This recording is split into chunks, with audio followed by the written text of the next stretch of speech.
Hello and good morning, good afternoon, wherever you are in the world, and welcome to this webinar on how to keep your business resilient in a downturn economy. Today I'm joined by five distinct panelists, and you should all be able to see them on video there. The first one joining us is Bill Bozeman. He is the president and CEO of PSA, the world's largest system integrator consortium, and it's owned by the most progressive security and audiovisual integrators throughout North America. John Mack is joining us. John is an experienced investment banker with a long and complementary operational history as a public company CEO. He worked as the CEO for Protection One. He's an experienced executive financial skilled in corporate finance, business development, and mergers and acquisitions. And he currently works for Imperial Capital. Also joining us is Greg Keeling. Greg is the current CEO of NYSS, a New York systems integrator that handles one of the world's largest cloud-based video solutions currently deployed today. Andrew Lanning, another system integrator, joined us out there in sunny Hawaii. Has been, aloha Andrew, has been in the business for 24 years and is the co-founder of IST Technologies, whose other co-founder most recently was named as Small Business Person of the Year in Hawaii. So congratulations to Christine Lanning there. Thank you. And then lastly, we've got Ryan Schonfeld joining us. And Ryan is the current CEO and owner of RAS Watch, or RAS Watch.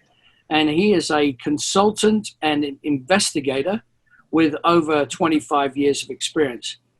I didn't go into the experience levels in terms of the years of John and Bill because, quite honestly, they've had a lot of years between them. But collectively as a group, this panelist team has an experience level of over 144 years. So hopefully today they'll be able to answer your questions. And we're going to kick it off with the first question, which is going to all panelists. And I'm going to start off with, on my screen, I'm looking at Ryan, which is many security integrators are already feeling the economic impact of COVID-19, with a lot of companies postponing or canceling new projects. How are currently integrators, do you think, Ryan, dealing with this? So we've been spending a lot of time talking to integrators over the past few weeks. About 2.5 weeks ago, there was a lot of concern from the integrators because projects seemed to be completely on hold. The following week, we started getting calls back from a lot of the integrators saying, okay, things are starting to resume again and projects are picking up. Over the last 2.5 weeks, I'd say that the responses are somewhat polarized from the integrators in that there's folks that are flush with work and probably because they work in specific verticals or their portfolio is pretty diversified. And we've talked to integrators that are worried that their pipeline's drying up or has dried up. Haven't talked to too many folks with things in the middle. I think there's probably a rush on work that's coming in the near future with some of the crime levels and things that have been happening of late and that are going to happen in the coming weeks and months with people quickly looking for ways to secure their facilities, a lot of them which are vacant. But I think in general, and this isn't a new concept to COVID, but diversifying the workload and portfolio through recurring revenue, whether it's health monitoring, different types of monitoring and services that add things beyond just project-based work to your portfolios is going to be critical. That's great. Bill, moving to you. It's all over the place, Nigel. I mean, we service small integrators, medium size and large. Everyone has a different story for the most part. We are seeing some layoffs. I know that's a dirty word, but we need to bring that up.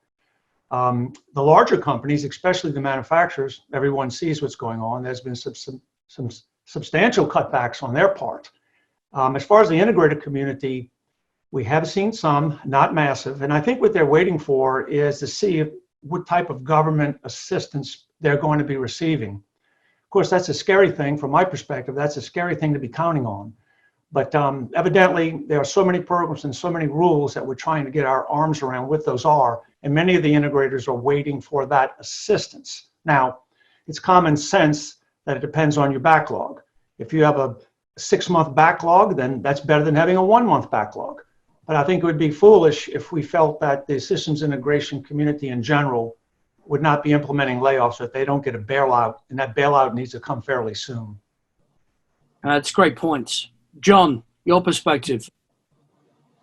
Well, I'll play off of Bill's comments initially. The PPP program under CARES is available right now. I think they just published the application yesterday, and we're talking about up to 4 months of payroll protection. It's companies with less than 500 people, as long as you're a tax-paying corporate entity. There's some other definitions around associations and things, but I think most integrators will fit that definition, Bill, with less than 500 employees. So, one of the things we should say from this webinar is absolutely for sure, get that application, get to an SBA-approved lender. There are many.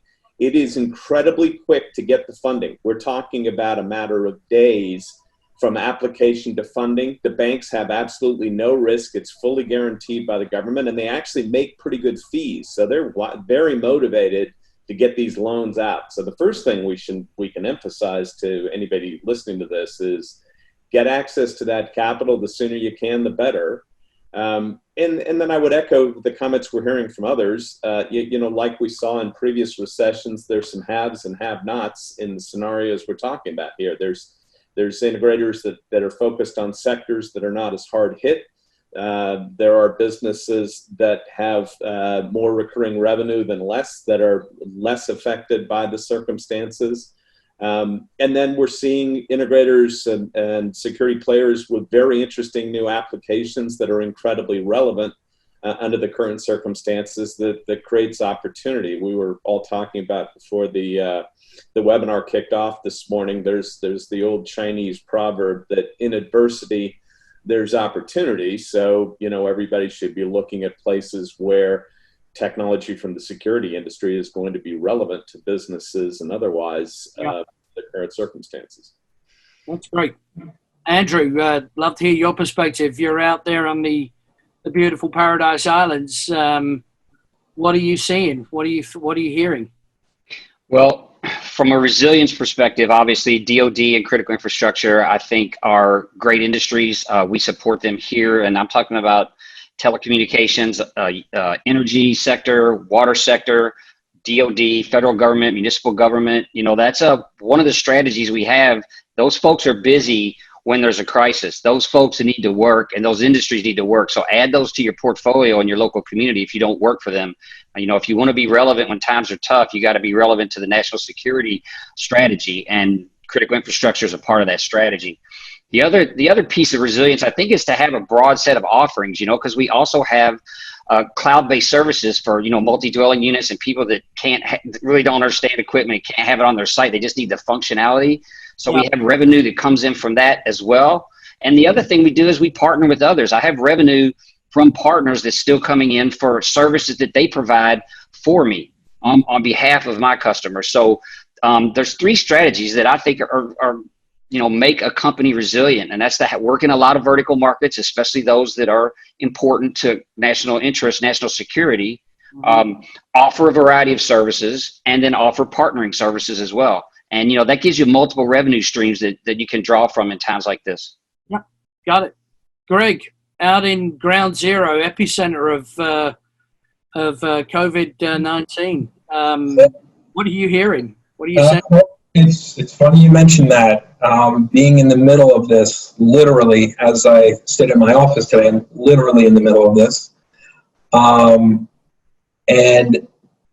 our outlook and what we're getting from our clients, as well as out of their integrators, is the biggest issues are there is work out there, And I'm getting that in our market. You know, we have a very congested market, so there is always something going on. Yeah, there's different fields in this market that have maybe completely hit rock bottom. But actually, the biggest problem is right now creating a safe working environment for the technicians. Yeah. I mean, you can jump through as many hoops as possible, and you can really go out of your way to create a safe working atmosphere. But that doesn't mean they're going to show up to work that day. And that's kind of what integrators are experiencing in New York right now. They're experiencing really the extreme of this scenario. You have outfits that have 50 to 100 technicians, and I'm hearing from other companies we work with that they can only get 3 guys, you know, to come to work and actually get into a truck. So there's the other part of it. Like, we, you know, as integrators, we feel a responsibility to our clients, right? You know, they have a particular issue and we want to help them with it. But now you run into a scenario where we actually don't have the people to help them fix that issue. Totally get it. Great points, gentlemen. Definitely a new environment that we're all experiencing. Probably my next question is, you know, what should integrators, and again, when I talk about security integrators or cloud integrators, I'm talking about everything: hosted managed services, alarm providers, risk consultants, everybody. This is a general pool of people in this industry. But what should they be thinking about and planning for right now? I think my first question goes back to you, Bill. I guess it depends what position you have in the company, Nigel. If you're the CEO or the owner, I think the first thing you need to take care of is finances. And you know, rather than attending a session on technology or even on how to prevent the virus, you need to take a very close look at your P&L, what's going on, understand your balance sheet. It's interesting, all these years of working with integrators, it's interesting how some integrators are incredibly good at doing very, very difficult deployments of high technology, yet they really don't have a solid grasp of their balance sheet. I attribute this to people just staying in their comfort zone. They're some of the leaders of our companies are very, very technically astute, not as astute on the financial end. But this is not a time, in my opinion, you need to focus on the finances first. If you've got a really strong and great balance sheet, great. Let's deploy and learn all sorts of new things technologically. But you had better be prepared. And I could not agree with John Mack more. Fill out that paperwork today. Fill out that paperwork today. You don't want to be in a position where you can't pay your bills, because that just isn't going to sit well. So that would be my main thing. And once again, this is going to vary depending upon whether you're a large operation, a middle-sized operation, or a smaller operation. Yeah, totally get it. Ryan, as a consultant in the group, what do you think? What should integrators be thinking about or planning for right now? Well, I think the integrators need to be prepared, even if they're not consultants, to take a more consultative approach with customers today, as the landscape has changed from, in a traditional corporate environment, what people's needs were even a month ago are different than what their needs are today. And I think being able to be nimble and adapt to those changes quickly is going to be critical. Greg brought up a great point about safety. We were talking about a project just yesterday in a vacant building in Beverly Hills that's been occupied by homeless people. And so first you have to solve that problem. Then we need to get a crew in there to safely do a technology deployment, and that type of rapid deployment capability, but being able to do it safely with crew showing up for work is becoming more and more of an issue. Okay, John. Yeah, no, I would re-echo the points that Bill made about make sure first and foremost you've focused on liquidity for your business, that you've got adequate capital resources to last this out. The current PPP program allows you to get a loan of 2.5 times your average monthly payroll, up to $10 million. So that's the cap you're talking about. I think there's a decent chance that the government, if we're still sheltering at home in June, will re-up this program and extend it. But let's all hope that by June we're back to work and they don't have to do that. But I certainly wouldn't plan on the re-upping of that program. So, figure out if you're going to be able to get the 2.5 times your payroll in a loan that's going to be forgiven, assuming you keep your employees employed, which is the terms of that deal. Yeah. And then make plans around what other sources of revenue are going to be coming in, and figure out how to pivot your business model to focus on opportunities that are going to create near-term business for you, wherever that's going to be. Talking to existing customers about emergency reconfigurations or short-term reconfigurations of their business. I think one of the biggest things to do is stay very active with your current customer base. The more you show your current customers you're there to help them, even if that doesn't involve generating revenue, I think that pays dividends in the long term as those customers see you as a partner, somebody who showed up during a tough time. And so those would be a handful of things, Yeah. To Great points. I mean, it's a time of reflection of, exactly understanding in how your business runs and how do you change with these things. I just want to point out as a reminder, I should have mentioned this at the beginning, there will be a live Q&A session at the end of this panel. We're attempting to finish the panel discussion on the active interaction at about 10:40, leaving about 20 minutes for the Q&A. Add your questions to the Zoom dashboard at the bottom, the Q&A section at the bottom of the dashboard. If we don't get your question live, we will come back, and we actually even discussed this yesterday. We may do another follow-up event because there's over 90, 100 some odd participants on the call today. So we want to make sure that we get to everybody in the time allowed. So I'm going to move to my next question. How can cloud or hosted managed solutions pave the way for integrators to weather this economic downturn? I think I'm going to pose this first question to Andrew, because I know that you do a lot of different managed services as part of your business model. Yeah, so the value for the customer, first and foremost, that I love, is that we get to do diagnostics, we get to do testing, we get to look at the environment when they're having a problem remotely and see what's going on. And for us, it minimizes truck rolls, which is going to save us money. It's going to save the customer money, and it's going to make the resolution quicker. So that's the one benefit that the end user really doesn't think about a lot, but that on our side, we love.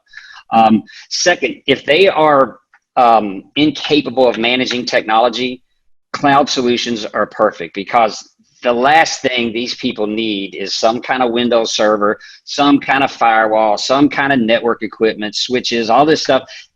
They're not going to maintain it. They're not going to give it a good environment to run in. You'll find it stuffed in a closet somewhere, burning up. We've seen all this from legacy deployments over the years and gone in and fixed this. And cloud services for access control, for video, it doesn't matter what you're bringing in.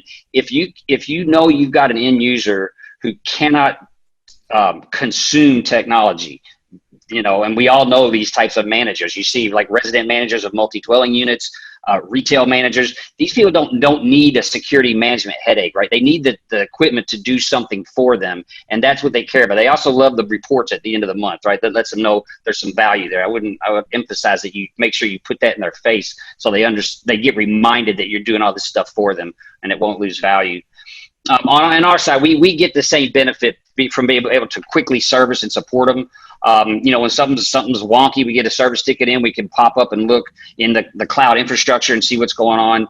Sometimes the customer's done something on their own. Sometimes there's a connectivity issue, but it lets us diagnose it quickly. And, that's the future of this business, in my opinion. That's great. I want to say, I have customers that will never go there, or not probably in my lifetime, but for many customers, cloud is where they're headed, that's for sure. All right. Thank you, Andrew. You had you a little crackly there at the end. Gotta love tech. Sorry. Greg, what about you? You're basically, your whole business premise, certainly over most recent years, has all been based on hosted and RMR business. And you've been very, very successful with it. What's your opinion? And you are muted currently at the moment, Greg. There we go. So, yeah, I mean, a large majority of our business is managed services. What we kind of learned early on was we took skills that we had to have, right, to work with these enterprise companies. It could be a Cisco certification, any sort of network certifications, computer server, anything like that. And what we decided to do was kind of make the jump into not just troubleshooting your cameras, your server, but, helping you with your security compliance, software patches, vulnerability assessments, network config, more towards the line of MSP type services. I mean, early on, that's really where I saw the industry going. When I started to see IT, using less of the security integrators for their surveillance solutions and going more internal and really learning from that and learning to understand why they're doing that, right? Why are they kind of, in certain cases, moving away from the integrator and saying, oh, we can do this in-house. So really assessing that and trying to figure out, okay, where can I help? Where do I fit in? Why is it that they want to do this in-house? What is it that maybe I'm not doing that they're getting elsewhere? Yeah, they're both you and Andrew's points are well taken. I want to move on to, I think, which is probably an important question. There's a lot of strategy discussions. Again, everybody's got a lot of time on their hands at the moment to, again, think about the business. And there are a ton of different kind of directions to go, but there are some that are kind of best practices on moving forward. And they're normally aligned to verticals. So we're seeing a lot of verticals being impacted at the moment. I'm going to ask the question of both John first and then Bill of what do you get in a sense of which verticals are being impacted the most? And again, from the perspective of either alarm industries or, again, hosted managed service providers, traditional security integrators, project-based or other. So, yeah, John, you? That's a complex multi-part question, but let me give you a couple of observations. One, I think the first is pretty obvious where the industry's hit the hardest. Anything having to do with travel, leisure, and that side of the business, airlines are going to need a very substantial bailout, and anything that works from that, hotels, and any other category associated with travel has been hurt incredibly difficult. The oil industry, we're doing a lot of restructuring work in that sector. Oil going from $50 a barrel to $20 a barrel. Small recovery today up to 22, but that's not going to bail out. There's a lot of business models in the oil sector that absolutely do not work below $20 or $30, but below $30 a barrel. So there's a huge amount of restructuring activity and implications for that industry. Retail, clearly, we've seen Macy's laying off huge numbers of people. And very significant dislocation. But at the same time, retail, there's subset retailers, grocery and others that need support and technology to stay open to be able to continue to operate in the current environment. We're seeing retailers already implementing strategies with video analytics to look at queue management to make sure people are maintaining 6-foot separation. We're seeing retailers exploring temperature sensing cameras coming into the buildings and interesting regulatory issues around how to apply that technology. So there's a sector where there's puts and takes. There's some part of the retail segment that's just going to be crushed. And there's other areas where the technology is going to be such that it'll allow businesses to do better and where we're going to be very relevant. Yeah. And a comment on business models, it's a much longer conversation, but the alarm industry is generally much better protected from this issue because Most customers will not stop making alarm monitoring and service payments. You may not get as many new customers, but you will still get a very substantial percentage of your revenue coming in. Managed service providers have a hybrid where they've got a meaningful percentage of revenue coming in from their managed service customers, but they still rely on a certain amount of upfront revenue from new installation work as well. So depending on the industries and the nature of the business model, less impacted. And then certainly a much more traditional integrator model where somebody's got 80+% of their revenue coming from new installation volume is going to be much more impacted. And then it'll be about which sectors that they operate in as to whether they're more or less impacted through this process. Yeah. Yeah. I mean, I think you covered it all. I mean, Bill, what more could you add to that you're sensing or seeing today? On the verticals, I think the only one I would add is education's getting hit as well. The only vertical we seem to be fairly solid in is government. And I know the Lannings do a lot of government work. So, but I mean, that's only one of the 7 verticals that we cover. So you can't have 6 going well and 6 going poorly and 1 going well. And John's right. And I think we all know this at this point. The traditional systems integrator model is probably most at risk here, Nigel. We still see the majority of it's lots of work, hundreds and hundreds of millions. Most of that is traditional. Sure, there's some back-end work. There's some SLAs, of course there is, but for the most part, it's selling and hanging and programming boxes. That's going to be scary. Comment that, to my knowledge, and I've been around PSA for a long time, both as a board member and an integrator, and now as an employee, I don't think we have ever had a credit issue with a company who has a good percentage of their business contracted recurring. That says a lot, doesn't it? It says a lot. So as we go in and look through this company's a risk, this company is not a risk, the ones that we're picking out are not the ones that have Greg's model, right? They're not the one that has Greg's model. There's one other thing I'd like to say to in defense of the systems integrators.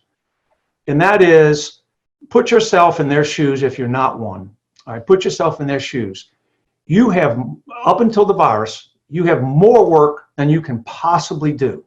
Your number one problem is no longer margin erosion. Your number one problem is I can't get enough people, good people, to do the jobs that I already have. Yeah. Now, so why in the hell are you going to change your business model? Yeah. Well, guess what? Most of them have not. They're very smart people. They understand business. They're not all experts, on their balance sheet, but they really understand this. But gosh darn it. I mean, if you're running a small company, $15 million, and you've got a 6-8 year backlog of good margin work on products you're already trained on, products you already understand, products you already know how to sell and maintain, why are you going to develop a new business model? So this virus changes a lot, guys. This virus changes a lot. I think our goal is very modest, in my opinion. We are hoping that 20% of our integrators move to, whatever you'd like to call it, it's a million acronyms, move to a recurring revenue, predictable managed services business model. This is good for them. It's good for the end user. It's even good for PSA. It's good for everyone. Up until this point, there really hasn't been a hot poker sticking in their eye saying, I got to do this. Yeah. I think this virus is going to be the hot poker. I really do. So it is going to be the thing that creates change. Again, John, we were mentioning earlier, John started off with that Chinese proverb, and I said, And really, we have been, I've gone from, I know John's going to laugh at this, but I've gone from asking and suggesting, I've gone all the way down to begging. Okay. I get it. Look, I've been in the game long enough. I'll just admit it. I have been begging our integrators to adopt, not to abandon their model. Of course not. That's ridiculous. Yeah. But to at least implement as much a percentage, as high percentage as they possibly can of a great model. I've been begging. Yeah. But my begging didn't work. I think this is going to work. Let's hope, Bill, it doesn't take a hot poker in the eye, as you've suggested. Let's hope for a more subtle motivational tool here. I think the financial model success stories for managed service providers in this context will be the motivational tool to pivot at least partially to that model. That's the point you're making, obviously. Yeah. Yeah, but I think a bad financial, John, is like a hot poker in the eye. I know. Hey, Nigel, can I say something real quick? Hang on, I've got to bring us back on track, Andrew, if you can just... I got one point I want to make about exiting from the office is we exit this, we are exiting an employer's market, where we've had an employee's market for a long time. So I would be ready and preparing to be a hiring employer and get those people that you need. They're going to be available. All right. Thank you, Andrew. By the way, your sound is still really crackly for some reason. I'm going to move on to, I'm going to skip a question here. This one's to Greg. Again, selecting the right solution provider and what to look for in establishing a mutually beneficial partnership. What is key for you? So I think that I'm just going to come out and say kind of what I feel is the state of the industry and then kind of what's important to me. So the way I'm looking at the state of the industry is we have a lot of existing infrastructure, right? Cameras, servers, and I look at that completely differently because my model's a bit different. So I'm not a rip and replace type personality. I'm use as much existing infrastructure as possible because in my eyes, that actually shortens the sales cycle for me. And it's a different outlook from the rest of the industry. Our industry is all about selling new equipment all the time. And if you like this, right, well, rip this out, right? And you're going to put in my new fancy stuff and you get all those great features.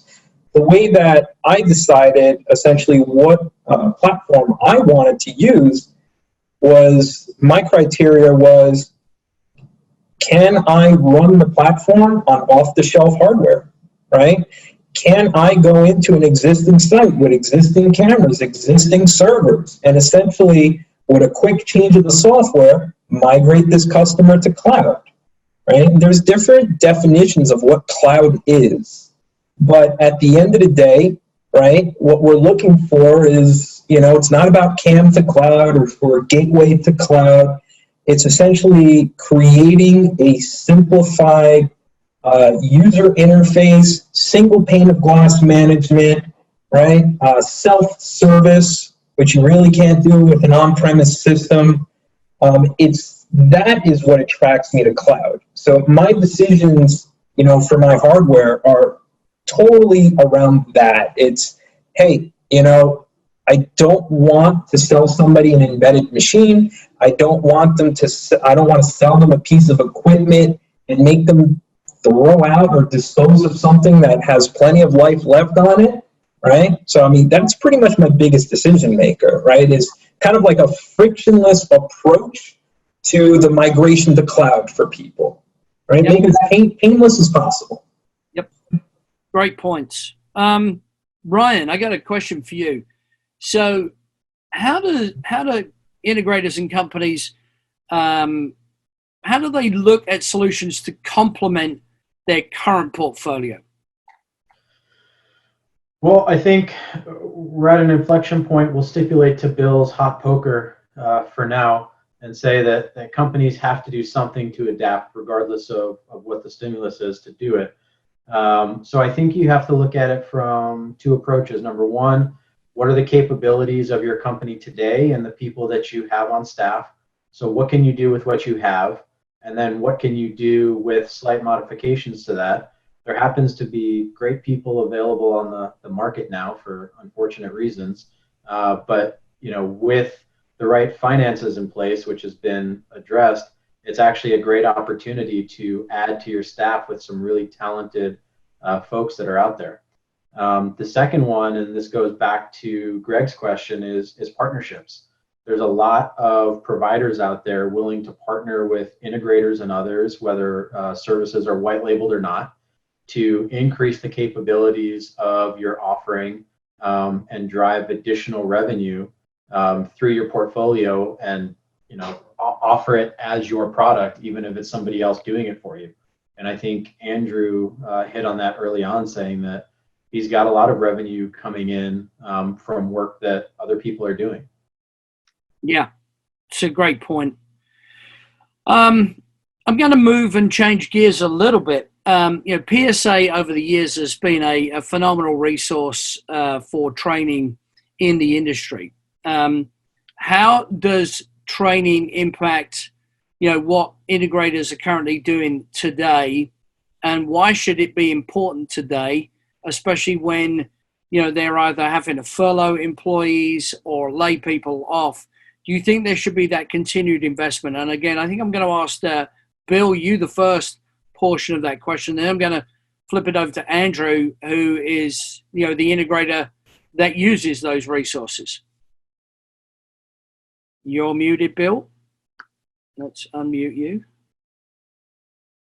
There you go. For us, Nigel, it's a core competency, and it has been, it predates me, so this is nothing new. The good news is we were early to online training. That's been going exceptionally well. We have hundreds and hundreds of classes that are available, that are in the can, that you can just dial up anytime you'd like. So that's all interesting. Someone told me yesterday, I believe it was our director of marketing, that we're up 20% since the virus, 20% more participation in our online classes, WebExes, and canned material. So that says something right there. So I think, and I don't think, PSA is not the exception there. I think everyone has these tools and services in place now, and people maybe have a little bit more time. If you're not going to lay those people off and they're sitting there, then certainly it makes a lot of sense rather than them play video games, that they, get up to speed on all the different classes that are available. Yeah. Andrew, you're the integrator. Do you see the importance of training during these times? So one of our core values is passion and curiosity. If you're going to work at our company, you're going to be learning. You're going to be forced to learn and to improve professionally, technically, management skills, interpersonal skills, all of that stuff. You're expected to grow, period, end of sentence. We invest, I think Christine crunches those numbers. I think we invest about 6x the industry average in training. The very first thing we did when this hit was to figure out what our people are going to do training wise for the first week if they couldn't work. So we laid all that curriculum out, and that doesn't mean they sit there in front of a class. They got to take the certification and send us the certs and all that. So for us, it's a core function of our business. There's no way we can address the market demands upon us if we don't continue to grow our people. And we have, from green, I don't care how good you get, there's always new stuff to learn, right? You've been in this industry a long time yourself. So, we're learning brand new on a quarterly basis, and so I've got a constant churn of new capability coming in the door in my existing people. Actually we don't lose people anymore. We're kind of getting good people these days, but I don't know. I don't understand these people that are afraid to invest in their people. I mean, you want great people, and you've got to invest in them if you want them great. And so training is just an expense. Make it a line item and understand it's going to be a part of your budget. You've got to improve in the technology space, or you're going to get left behind, period, end of sentence. Yeah. John, SEIA has been, for me, a great resource over the years. I know you're a current board member of SEIA. There's a ton of phenomenal online information on there. I think there's a couple of things that we want to kind of point out about SEIA and the activities that they've been doing in the background. Maybe you can address that. Yeah, thanks, Nigel. First and foremost, I think most of you probably would be aware by now, but the original guidelines coming out of DHS around what's an essential service didn't clearly enunciate that security or alarm companies would be included. You could interpret it that maybe they would be, but secondarily, the federal pronouncements from DHS were just guidelines, they weren't mandates. So we joined forces with the TMA, the Monitoring Association, and ESA, together with SEIA, and put together a letter that got signed by now over 500 CEOs that went out to public safety officials and local legislatures at the state and local level where mandates are being created for stay-at-home and business functionality, et cetera, suggesting or promoting the idea that security should be considered an essential service, That's been met with a lot of very positive response. Integrators and security companies have been happy to have the letter available to be able to talk to local legislators and public safety officials. And in fact, the DHS just updated their guidelines that they published, specifically suggesting that security and alarm should be considered an essential service. So I think we've done the right thing in getting the industry together to push the idea that we're an essential service, and indeed we are in a lot of ways that isn't hard to understand. So that's been the focus of the activity. There's undoubtedly going to be online learning and other things that SEIA is doing, similar to what PSA does, and on an ongoing basis, learning about ways to deal with COVID. But that's the most immediate activity, Nigel. Yeah, I think again, I just want to compliment the PSA board and the SEIA board, Don Erickson, yourself, and others. I think you're doing a phenomenal job. You know, it's great to be able to kind of go to that one resource, find out information, be able to then promulgate it back out to, you know, our community, not just my contacts, but our community, for the benefit of everybody. Because, you know, I keep hearing this, you know, we're all in it together. You know, the trouble is there's a lot of silos. Resources like SEIA and PSA definitely help consolidate that information together. So thank you for that.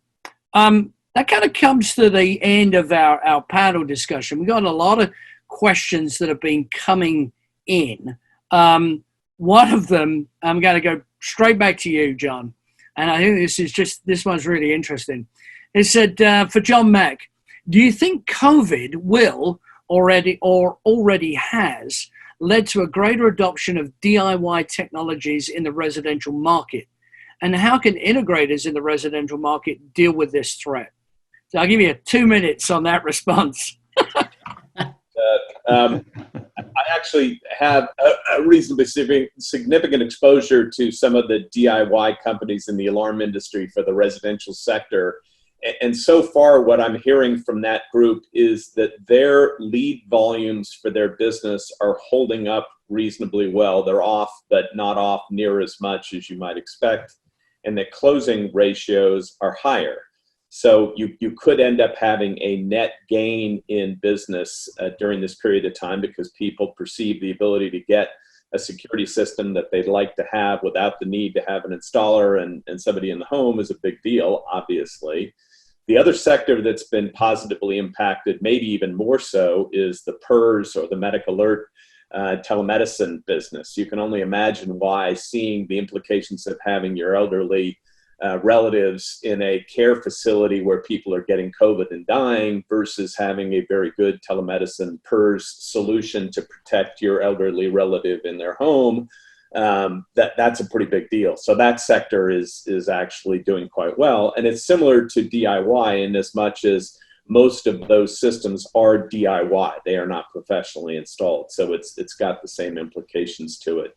I don't see a DIY paradigm for the commercial marketplace. That there undoubtedly is, because I know Ring and other technology gets used in the small business context. But I think that DIY comment really clearly applies to the residential alarm and market. Yeah. Another question that's come in. I think I'm going to direct this one to Ryan. My customers aren't sold on cloud. What are the best ways to help educate them on the benefits? Well, I think the first question is, what is the cloud? Where's the cloud? I don't know. In Seattle, you can look out there and see plenty. Yeah, there's a few in my backdrop.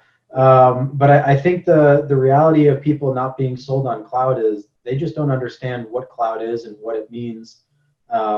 Most companies are already in the cloud, whether the security directors realize it or not. And the reality is that it's the future. So if they're not adopting it today, they're going to be adopting it soon. But really, I think when you get pushback about cloud, I think it's really time to sit down and have an informed discussion with the end user about what it means, what the benefits are, what the alternatives are. I think that hopefully short discussion should be pretty impactful. Andrew, I'm going to ask you the same question, because again, a lot of managed services, and again, hosted managed solutions, cloud offerings, for me, they're kind of ubiquitous. Again, to Ryan's point, what is the cloud? The cloud is all around us. The cloud is not actually the future for me. The cloud is now. It's right here, right today. We've actually been using it for a long, long time. But Andrew, to you, the same question. So our entire environment's been in Azure for 5 years. So you call me early adopter. I don't know, but the savings is incredible. So when you have someone whether they want to understand the cloud, and it is important to know if a service is being provided from something that's got good resilience. Is it in Azure? Is it AWS? Is it Google Cloud? What is it? Or is it someone's local cloud farm? I mean, I would want to know that. There's some important point there for resilience, but the delivery of the service itself, all you got to do is take it and plot it out over time. And it's very easy to show. Now we have electricity costs here about 41 cents a kilowatt hour. So other places in the country, you may have to plot those costs out longer. But when you keep replacing that hardware every 3 or 4 years and those hard drives, when you show the cost of replacing hardware and operating hardware in the environment and keeping it cool and all that stuff and doing it right over a service, it gets better over time, and it's a winner. So if you talk to the business about the value and saving money, it's typically pretty easy to show over time where those savings will come in. And then long term, you can typically if you have to have a hybrid, a lot of these guys are hybrid, so you can get them some hardware on prem and replace it. They want to. There's always the server hugger guys that want to have 30 days. I got to have 30 days of video on site, but I need a year's worth. So put the other stuff in the cloud and keep a little bit of hardware on prem. There's some savings there as well. So you got to look for the opportunities where it makes the most sense. But if you show them the value over time, it's just a winner for the business. Got it. Greg, I got a great one for you. Question is, I work with a security company with over 3,000 guards across corporate and government establishments, existing since 1980. But most operations until date remain mostly manual. Can you see from the manpower, and how do you think deployments of automated solutions can be in Africa, where there is an unstable internet connectivity and the demand for automation is growing? So there's actually a lot of questions inside that. Maybe let's tackle the one. How do you think deployments of automated solutions can be implemented in Africa, where the internet is unstable? Do you want to tackle that one, Greg? Yeah, I could try to tackle that one. The truth is, right, we all know that we do need some sort of network connection, whether it be cellular or internet, right? Theoretically, they're both the same, but that's an argument for a different time. But really, it's kind of understanding cloud, to go back to kind of Ryan and Andrew. Cloud doesn't always mean that your storage is, in the cloud, right? If you have an application where maybe your storage needs to stay on premise for any reason, right? It could be compliance, internal compliance, or it could be limitations in bandwidth. But you still want to be able to benefit from the cloud in a scenario where you have unified, right, delivery of services, right? The same quality assurance you're going to get throughout your entire architecture. It's very difficult to not do it without a cloud solution. The ability to essentially kind of take this template of what you want a specific site to be like, and then to take that and say, I want to apply that template to 20 other sites, right? I kind of like the snap of my fingers. We have compliance across all sites. Every site is handled exactly the same. Everybody has the same password structure, right? Everybody is, let's say, software is up to date, camera firmware is up to date. So there's other benefits to cloud. It's not just about kind of where the video is going, where it's being stored. And then you have kind of that multi-site management component that they're talking about. That's actually where cloud shines, right? Because it reduces complexity. When you look at other platforms that we're used to dealing with, right? And I don't have to name them. We all know the monster platforms in our industry. They can all do multi-site management, but they can't do it without increased complexity. Yep.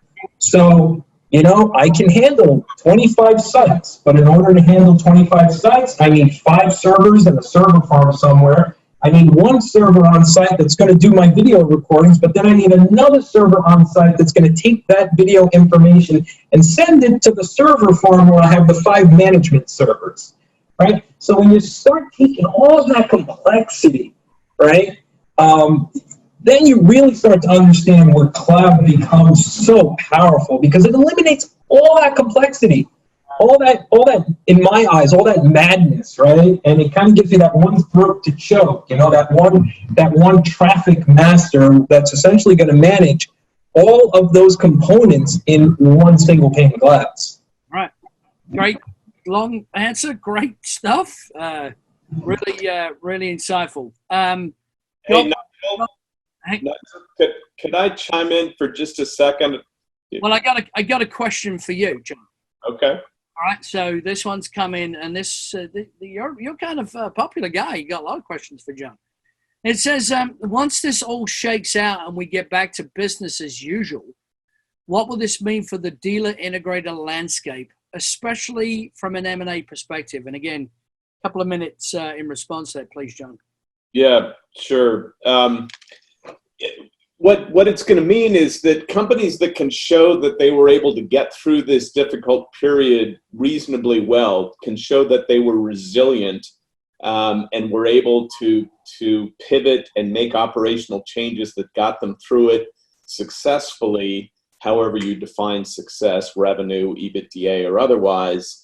I think their valuations will be enhanced into the future. We saw this in the 08-09 financial crisis. Companies that were able to get through that period well had an enhanced valuation element to them. So the question would crop up in the due diligence in companies post-2009, 10, 11, 12. How did this business do? Show us their financial performance from 07 to 09. Let's see what happened. And where we could say, look what the company did. They pivoted. They made the following changes. Their profitability held up. Their revenue wasn't as adversely impacted as you might have thought. That is a net positive when it comes to thinking about the valuation of a business, because that demonstrated resiliency means there's less downside to buying that business if there's a similar problem in the future. So I think it's a pretty big deal to be able to demonstrate you can get through this successfully. And then to tag on to that, just to make the point I was going to make a few seconds ago, I would just quickly make the point that migrating to cloud managed services today is immensely easier than it was 5 or 10 years ago, because you have companies that give you all the tools to do it. Hercules is one of them, backed by Canon. I mean, we've got very big companies with incredible resources offering all the tools to deliver a very, very well-configured solution to the end user, providing all the tools to do it. And there's a bunch of other players in the industry today that you can go to. In access control, you can go to Brevo and Phoenix, and then video. In addition to Hercules, you've got several others, OpenEye and Eagle-Eye and others. But you've got big, well-heeled companies doing this that have the resources. And to anybody saying that they're not sure about the cloud, I mean, my goodness, most of enterprise America is using cloud services today. They're using Salesforce. They're using NetSuite. I mean, the same guy asking you about cloud for video or access, ask them what their ERP system for their business runs on. Yeah.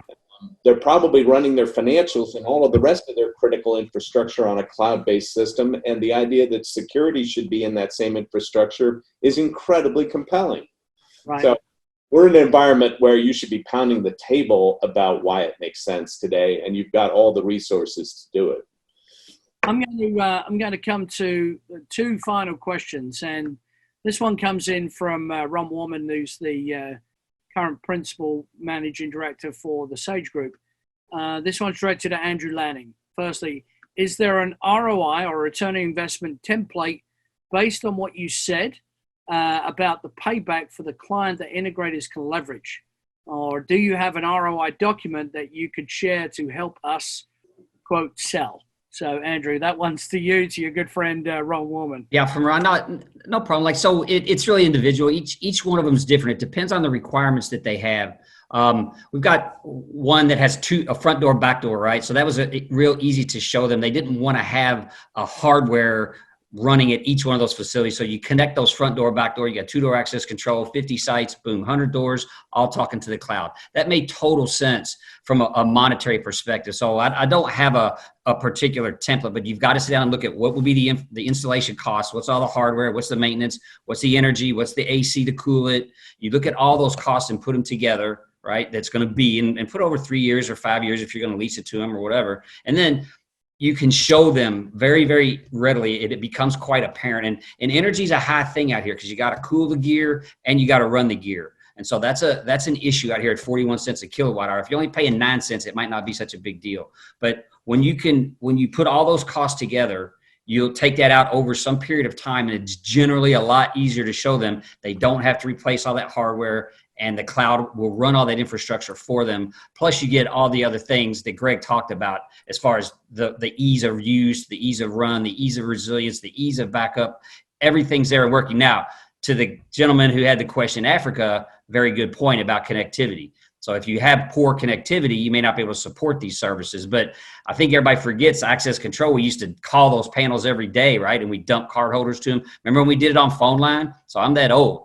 So stuff can work, doesn't really need a network. It just has to have a different mode of operation. And the systems are still capable of all that today. Now, video over cellular, we've done some of that. It's a little spotty. I mean, you're going to have lower frame rates. There's going to be a trade-off. But if the solution is worth the delivery, then some sort of remote management of it is probably going to be a better cost. And the cloud can typically be a piece of that savings, in my experience anyway.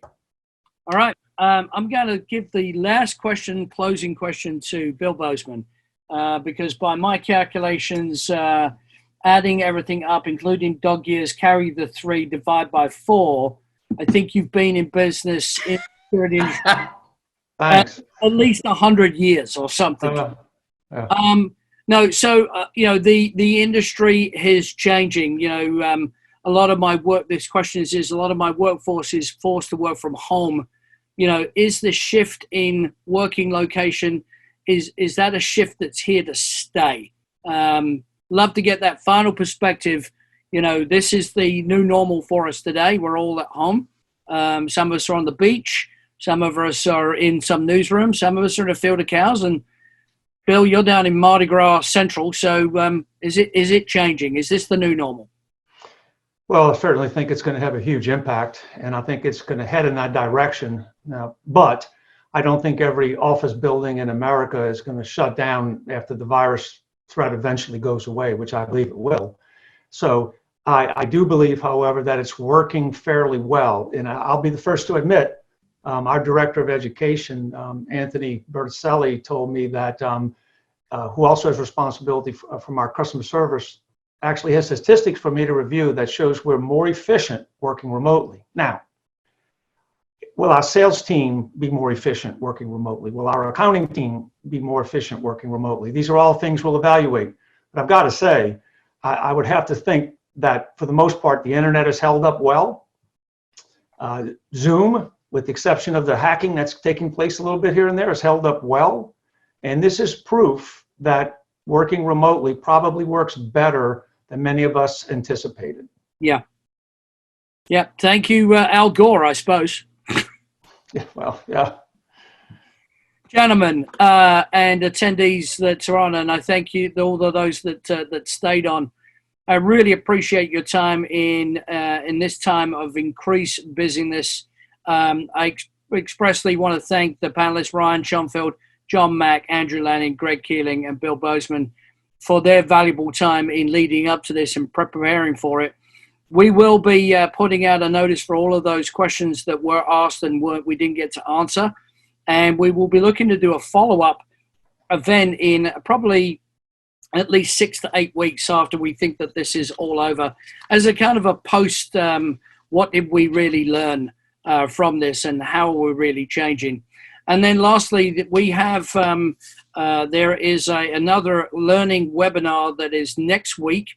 that we will be covering topics on how to use remote access control and hosted access control. Also, we'll be covering hybrid solutions with Milestone. So look for further information in your email inbox for that.